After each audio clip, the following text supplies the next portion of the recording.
Channel को subscribe करें, साथ में बेल आइकन को दबाएं ताकि जब भी मेरी कोई वीडियो आए तो आपको सबसे पहले पता चल जाए। Hello everyone, welcome back to your own channel my passion teaching. So आज हम चैप्टर नंबर 13 को कंटिन्यू करने वाले हैं। कल हमने चैप्टर नंबर 13 की जो भी स्टोरी थी उसकी जो हमने देखा किस तरह से जो एक लड़की है सीमा, वो अपने भाई और अपनी नानी से कैसे अपने मन की बात या अपने न्यूज को जो है वो शेयर करती है। तो आज हम इसी चैप्टर को आगे कंटिन्यू करेंगे और इसके कुछ क्वेश्चन आंसर्स करें। तो लेट्स गेट स्टार्टेड।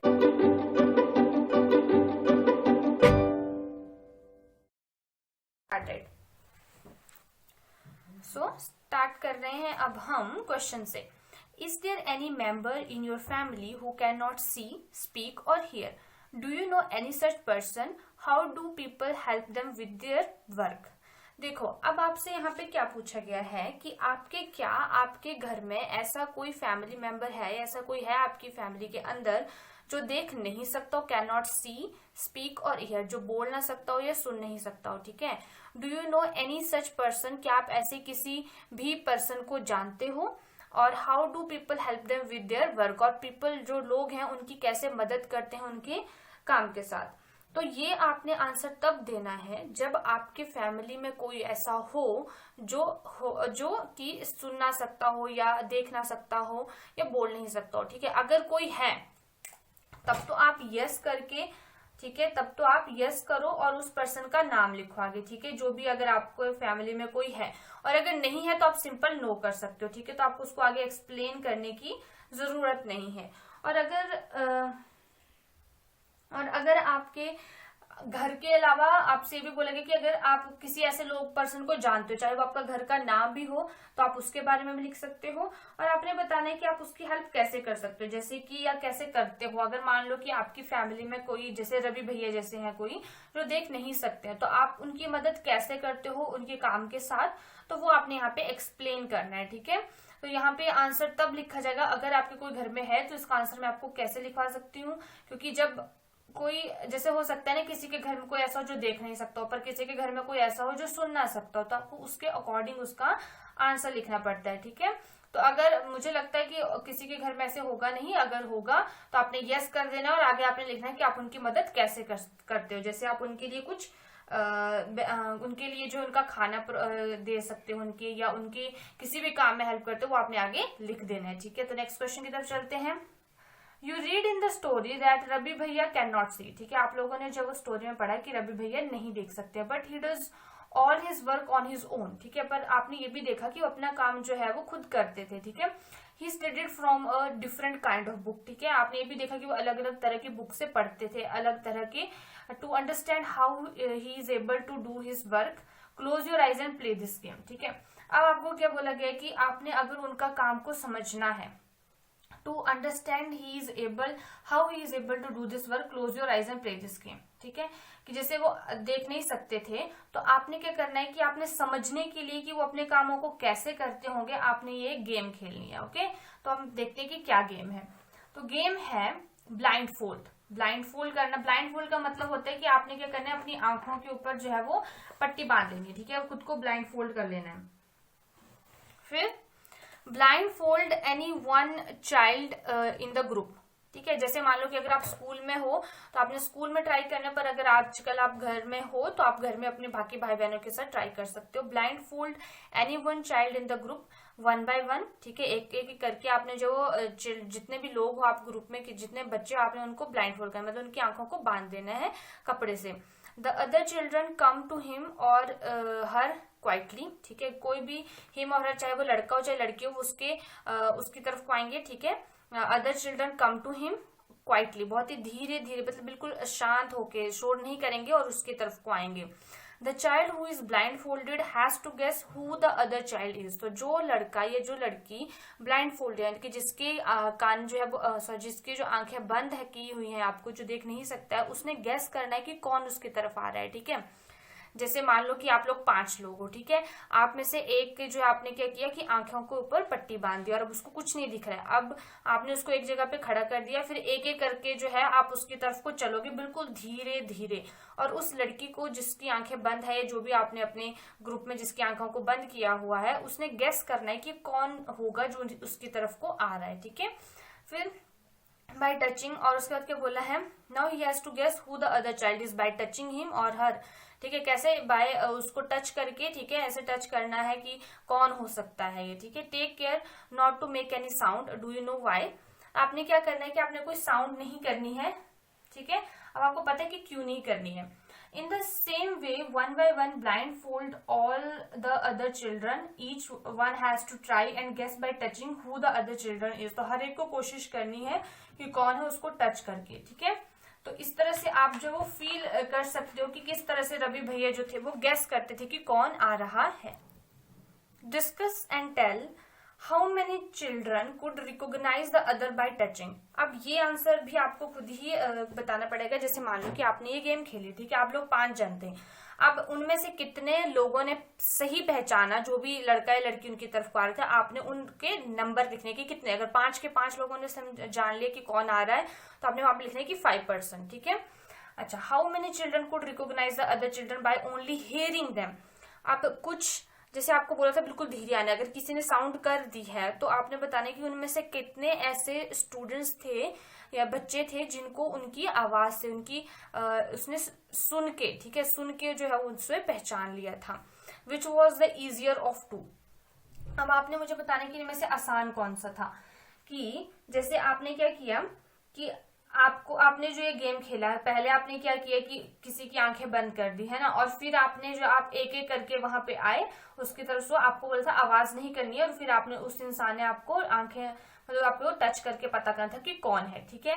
फिर आपने ऐसे भी ट्राई करना था कि आपने जब चलना था तो आपकी चलने की जो आवाज थी उससे अगर किसी ने आपको पहचान लिया या सुन के पहचान लिया तो वो आपने लिखने थे कि कितने बच्चों ने पहचाना। फिर आपने मुझे ये बताना है कि इनमें से आसान कौन सा था, कि आपका जो है वो टच करके पता लगाना आसान था या जो आवाज हुई उससे जो है वो पता लगाना आसान था।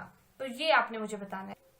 तो जब आप इस गेम को खेल बैठोगे ना तो आपको खुद ही पता लग जाएगा कि कौन सा वाला ज्यादा इजी है, कि किसी को सुन के पहचानना इजी है या किसी को टच करके पहचानना इजी है। तो जब आप देखोगे ना तो आपको सुन के जो है वो पहचानना आसान लगेगा। तो आप जब ट्राई करोगे ना, ये मैंने आपको आंसर बता दिया पहले, हियरिंग। अब आप जब वो ट्राई करना और आपको खुद पता लग जाएगा कि सुनने की वजह से आसान है या फिर टच करने की वजह से आसान है, ठीक है। तो आपने कुछ भी लिखना है, मतलब कुछ जो आपको यहाँ पे लगता है वो आपने लिखना है। मैंने तो बता दिया है यहाँ पे हियरिंग की वजह से आसान है, ठीक है। और यहाँ पे आपने लिखना है कि कितने लोगों ने सुन के पहचाना है, और यहाँ पे आप लिखना है कितने लोगों ने जो वो देख कर पहचाना है, ठीक है। आगे चलते हैं। आगे हमारे पास touch and tell how many teeth are there in your mouth.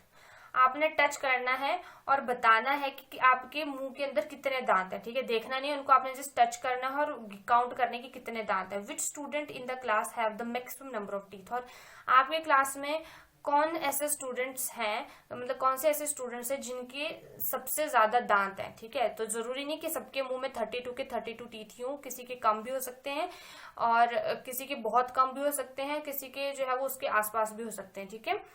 How many things can you recognize by only touching. अब आपको बोला कि ऐसी कौन सी ऐसी चीजें हैं जिन्हें आप सिर्फ टच करके जो है वो पता लगा सकते हैं। जैसे आपने दांतों को काउंट किया टच करके, तो आपने पता लगा लिया कि कितने दांत हैं आपके माउथ के अंदर बिना देखे हुए। तो आपसे यही पूछा गया कि ऐसी कितनी कर चीजें हैं जिन्हें आप जो हो वो सिर्फ टच करके जो है वो पता लगा सकते हो। ऐसी बहुत सारी चीजें जिनका आप सिर्फ टच करके जो है पता लगा सकते हो। जैसे आपने क्लोथ्स हैं, ठीक है, अगर आपने कोई कपड़ा हाथ में पकड़ा तो आपको पता लग जाएगा कि ये क्लोथ्स हैं, ठीक है। अगर मान लो कि आपने अपने हाथ में कुछ प्लांट पकड़ लिया तो आपको पता लग जाएगा कि ये प्लांट है, ठीक है। तो हम बहुत सारी चीजों को रिकॉग्नाइज कर सकते हैं, ठीक है। तो मैं इसका आपको आंसर लिख देती हूँ। तो यहाँ पे मैंने आपके लिए आंसर लिख दिया है। A lot of things can be recognized by only touching, such as clothes, pots, piece of ornaments, parts of plant। जैसे मान लो कि आपके हाथ में कोई हम पौधा पकड़ा देते हैं, ठीक है, तो आप उसको टच करके पता लगा सकते हो कि ये इसकी लीव्स हैं, ये इसकी स्टेम है। तो इस तरह से हम भी सिर्फ टच करके जो बहुत सारी ऐसी चीजें जिनका हम पता लगा सकते हैं कि कौन सी चीज है। ठीक है, तो मैंने आपके यहाँ पे आंसर लिख दिया। अगर आपको कोई और भी चीजें लगती है तो आप इसको यहाँ पे एड ऑन कर सकते हो।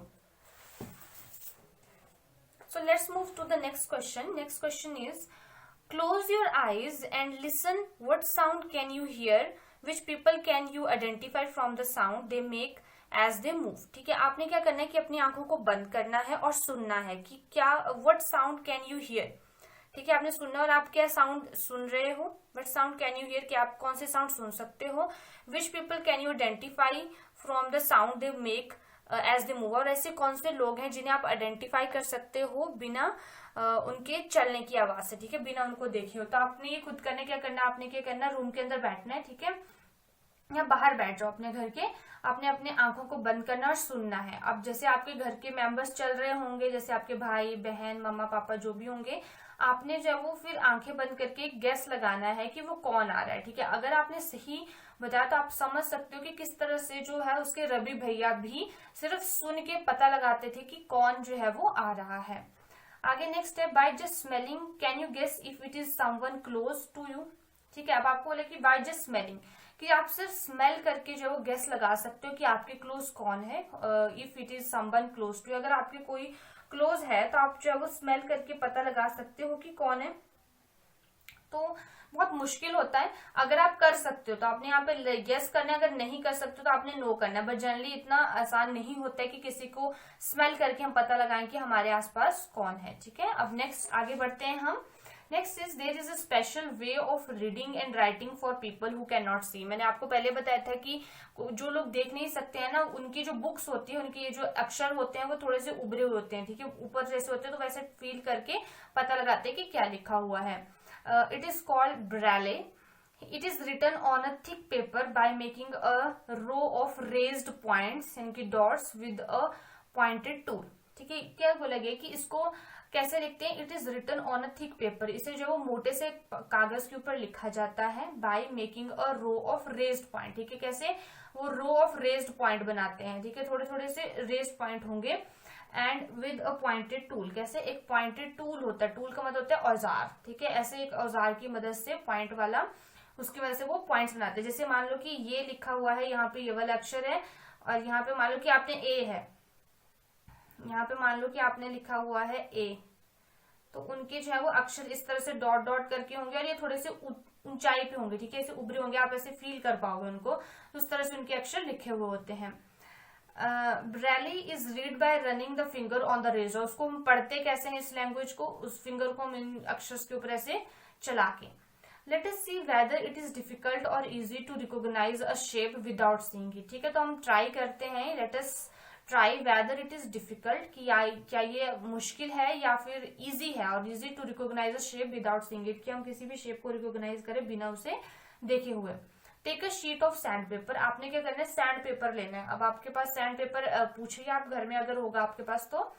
Make a shape on it by pressing a piece of thick wool or thick thread on. आपने क्या करना है, इसके ऊपर कोई भी शेप बनानी है, कोई भी थिक वूल या थिक थ्रेड को लेके। ठीक है, मतलब कि जो ऊन का धागा होता है या फिर जो नॉर्मल धागे होते हैं उसका आपने मोटा सा धागा लेके उसके ऊपर जब कोई भी, जैसे आपने मान लो कि ए लिख दिया उसके ऊपर इस तरह से एक सैंड पेपर के ऊपर, क्योंकि वो मोटा होता है, मैंने बोला कि इस लैंग्वेज को हम मोटे से पन्ने के ऊपर लिखते हैं, और साथ में उसको इस तरह से आपने किसी मोटे जैसे ऊन के धागे से लिख दिया। ठीक है, ask your friend to close her or his eyes and identify the shape by running her and his finger on the sheet. आपने क्या करना है, फिर अपने दोस्त को नहीं बताने कि आपने क्या लिखा है उसके ऊपर, क्या आपने ड्रॉ किया, आपने उसकी बोलना है कि अपनी आंखों को बंद कर और अपने फिंगर के थ्रू जो है वो पता लगा कि मैंने क्या लिखा हुआ है, क्या शेप बनाई हुई है मैंने। ठीक है, जैसे ask your friend was it easy और डिफिकल्ट, फिर आपने अपने फ्रेंड से पूछने की क्या ये आसान था, ये मुश्किल था, कि क्या लिखा हुआ था मैंने। ठीक है,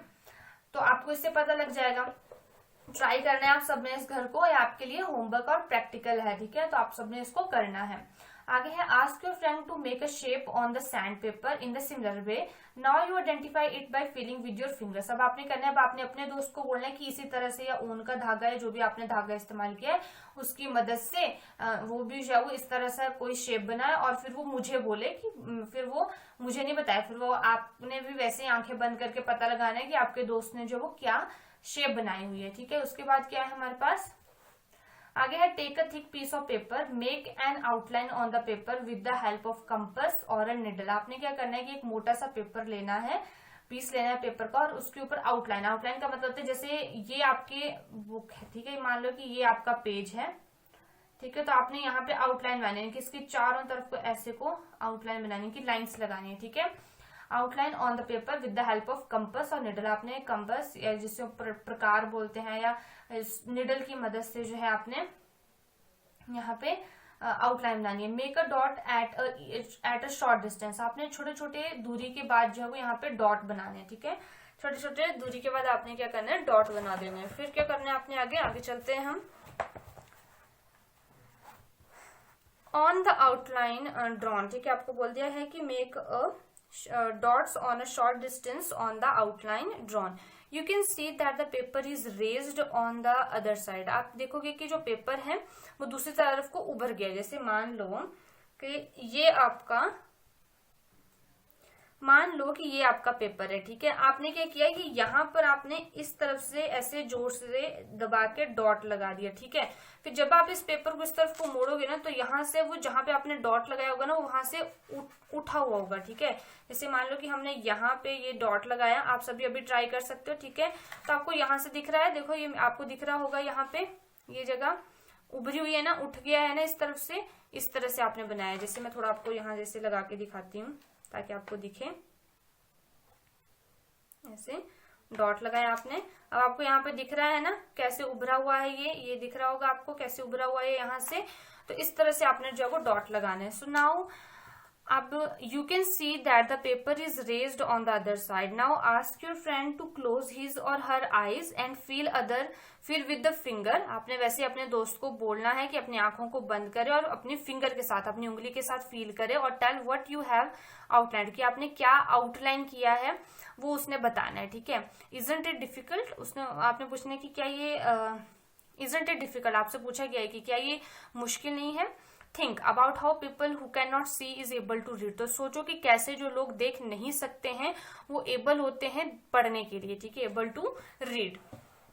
next is let us learn about the Braille, जो कि आपको मैंने बताया ना कि ये जो लिखते हैं इस तरह से लिखने को हम ब्रेले बोलते हैं, एक लैंग्वेज है ये। ठीक है, you have seen that Ravi bhaiya read special type of books. ठीक है, हमने जब कल स्टोरी पढ़ी थी तो मैंने आपको बताया था कि रवि भैया स्पेशल टाइप ऑफ बुक्स को पढ़ते हैं, जिसमें क्या होता है कि वो कैसे वो जो उनके अक्षर होते हैं वो उभरे हुए होते हैं।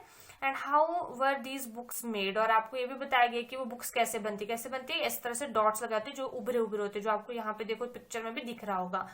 Who first thought of these books, let us find out about it. तो कौन होगा ऐसा पहला जिसने इस बुक के बारे में, इन बुक्स के बारे में सोचा होगा। ठीक है, तो let us find out about this. तो हम इसके बारे में जो है वो जानने की कोशिश करते हैं। ठीक है, ये है, देखो इस तरह से लिखते हैं, जैसे ये है ए के लिए लगाया इन्होंने, बी के लिए 2 डॉट इस तरह से लगाए हैं, सी के लिए ऐसे लगाए हैं, डी के लिए ऐसे लगाए हैं, ई के लिए ऐसे लगाए हैं। तो उनको पता लग जाता है कि क्या लिखा हो, उनको सिखाते ही ऐसे हैं कि अगर यहाँ पे आपको डॉट फील हो तो ये ए ई लिखा हुआ है, इसका मतलब ये है। ठीक है, तो Louis Braille belong to France. ये जो है वो एक इंसान है जिनका ये नाम है, वो कहाँ पे, फ्रांस के रहने वाले थे। ठीक है, one day when he was 3 years old, जब एक दिन क्या था, जब वो 3 साल के थे, he was playing with his father's tool. वो अपने जो है वो पापा के जो उसके औजार थे, ठीक है, उनके साथ वो खेल रहा था।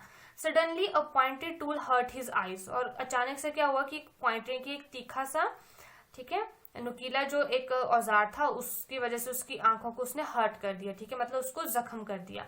ही लॉस्ट हिज आईसाइट, और उसने अपनी जो है वो रोशनी, मतलब उसने देखने की जो शक्ति थी उसकी उसने खो दिया, कि अब वो देख नहीं सकता था। ही हैड कीन इंटरेस्टेड इन स्टडी, उसको जो था वो पढ़ने में बहुत ज्यादा इंटरेस्ट था।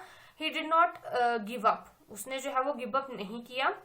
ही kept thinking of different ways to read and write. उसने जो वो अलग अलग तरीके वो सोचता रहा लिखने के और पढ़ने के।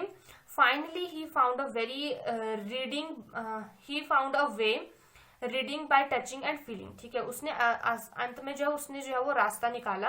ठीक है, उसने रास्ता ढूंढा reading by touching and feeling. कैसे पढ़ना कैसे है, टच करके और फील करके। This way of reading letter come to known as a Braille script. और ये जो उसके लिखने जो पढ़ने की तरीका था उसको बाद में हम ब्रेले स्क्रिप्ट बोलते हैं, जो आपको यहाँ पे दिखाई गई है। In this type of script, a row of raised dot are made on thick paper। आपको दिख रहा है ना, देखो ये raised dot बनाए हुए हैं इस तरह से। ये तो इस तरह की स्क्रिप्ट में करते हैं कि row of raised dot are made on the thick paper। एक मोटे से पेपर के ऊपर इस तरह के डॉट जो है वो बनाए जाते हैं। Because these dots are raised, they can be read by running the finger on them। तो ये जो है वो उभरे हुए होते हैं, तो आप जो है वो इनको फील कर सकते हो। ठीक है, अपने फिंगर के थ्रू बाय उसके ऊपर अपने फिंगर को चला के। This script is based on 6 point. ठीक है, ये जो स्क्रिप्ट होती है ना वो बेस्ड होती है ऑन 6 पॉइंट्स। जैसे आपको 6 पॉइंट है, 1 2 3 4 5 6। ठीक है, तो इन्हीं 6 पॉइंट्स के ऊपर ये स्क्रिप्ट आपको नजर आएगी कि ए के लिए यहाँ पे है, बी के लिए यहाँ है, सी के लिए यहाँ है, डी के लिए यहाँ है, ई के लिए यहाँ है। इस तरह से ही आपको मिलेगी 6 पॉइंट्स के अंदर ही। आगे बोला गया है the Braille script has undergone many changes these days. ये जो ब्रेले स्क्रिप्ट है वो बहुत सारी चेंजेस में जा रही है आजकल के दिनों में, उसमें चेंज कर रहे हैं लोग। And this has made reading and writing simpler, जिसकी वजह से लिखना और जो पढ़ना है वो आसान हो गया है। ठीक है, Braille can now also be written using the computer. और इस लैंग्वेज को जो है अब हम कंप्यूटर का इस्तेमाल करके भी लिखते हैं। ठीक है, तो इस तरह से जो है वो इस लैंग्वेज को बनाया गया था। तो ये था हमारा पूरा का पूरा चैप्टर नंबर 13। आई होप आपको आज का चैप्टर पढ़ने में मजा आया होगा और आपको ये चैप्टर समझ भी आया होगा, क्योंकि ये चैप्टर बहुत ही ज्यादा इंटरेस्टिंग था और आपके लिए बहुत ही अच्छी अच्छी सीख देके गया और आपको समझा के गया कि किस तरह से जो लोग देख नहीं सकते हैं वो कैसे पढ़ते हैं लिखते हैं। तो मतलब कि हमें कभी भी गिव अप नहीं करना चाहिए। अगर आप पढ़ना चाहते हो तो आप कैसे भी पढ़ सकते हो। ठीक है, और अगर आपको वीडियो अच्छी लगी तो वीडियो को लाइक करना, शेयर करना और चैनल को सब्सक्राइब करना ना भूलें। साथ में बेल आइकन को दबाएं ताकि आपको आगे की सारी नोटिफिकेशंस मिलती रहे। और बाकी subjects like Hindi, English, maths की भी वीडियो देखने के लिए आप इसी चैनल के प्लेलिस्ट में जाके चेक कर सकते हैं।